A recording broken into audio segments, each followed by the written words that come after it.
Know what time it is. It's story time. And you know why I do story times? Because I have a lot of shit to go on in my story times and a lot of weird shit I dream about. And let's get into this. So it's October. October is a time of spooky sprites and a lot of stuff that makes your skin crawl.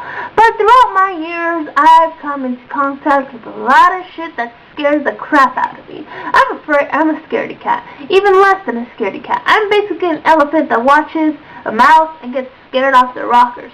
But anyways, what today I'm going to talk about is the first ghost experience that I've ever had. Can I have music into this? Maybe I'll find music to this. If I didn't, oh well.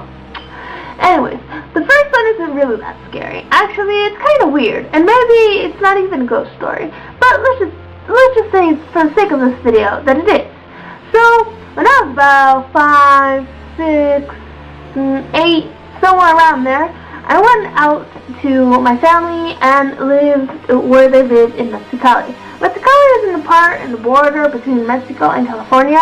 It's Baja California, Mexico, Mexicali. That's why it's like the two worlds joined together to make a sandwich. Anyways, so it was really, really late at night. And me and my cousin were in the back of this car, and I can't remember why we went out, me and my cousin and my aunts and my other aunts and my mom, I think. I'm not sure. I can't remember. I just remember that it was just our family. Anyways, so my aunt, who lives there, she said that across the street that we're passing, there used to be this super old man that lived in the house that we just passed. He passed away a few days ago, and he was just really quiet, and he owned this really nice looking car, or I guess this nice painted car. So as we were driving, all of a sudden there's headlights just like that come out of nowhere behind us. Like literally, they came out of nowhere. No one was behind us. Me and my cousin kept checking back on the road. It was dark, but we kept checking back on the road. No one was behind us, and all of a sudden, it was just behind us. We didn't understand what was going on. We just understood that there was a car behind us.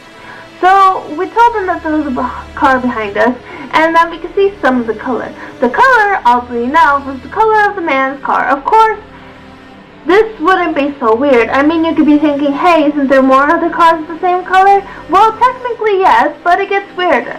You see, as we turned back, we saw that the car was no longer there. Now, this is a straight street.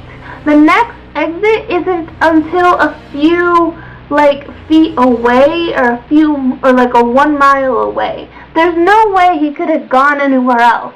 And even if he would have parked anywhere, we would have seen the lights. So it was a straight way. So when we turned back from the back of it, the car that was behind us was now in front of us. Even my aunts and my mom and my other aunt, I don't know where they had been looking, not in front of the road apparently, and they looked in front and they were shocked to see that car too. And the car my aunt that lived there recognized was the old man's car. Now let me tell you something. The old man, he had no living relatives that lived there at the time. None. But they haven't come in, or he didn't have any. So it was really, really weird. And it was really, really freaky that this car appeared in front of us out of nowhere, when this was just a straight line. And it was just one lane. There wasn't another lane. It was just straight. You couldn't come this way. So we were just freaked the hell out. We started screaming, and my aunts were confused, and they were wondering how the hell this car even got in front of us. So then we I don't know what happened. It was all pretty much confusing. I was freaking out. I couldn't really focus.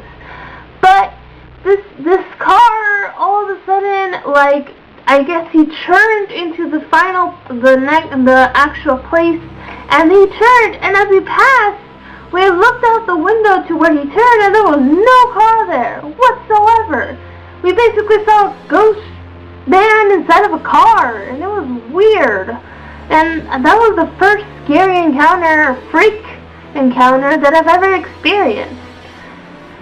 So yeah, I'm most likely going to be talking about a lot of scary stuff, and honestly I wish I could be good at drawing so I could animate stories that I talk about. But all I can do is tell you guys what happened, and let me tell you, that was some freaky shit. Most of the freaky stuff that's happened throughout my life, I remember. really, really well. And I know most of you think I might be going crazy, but I mean, and I know I was a kid, but that shit scars you for life. So thank you guys all for watching the first part of this October story time, and I'll see all you strange, beautiful people in the next video. Bye.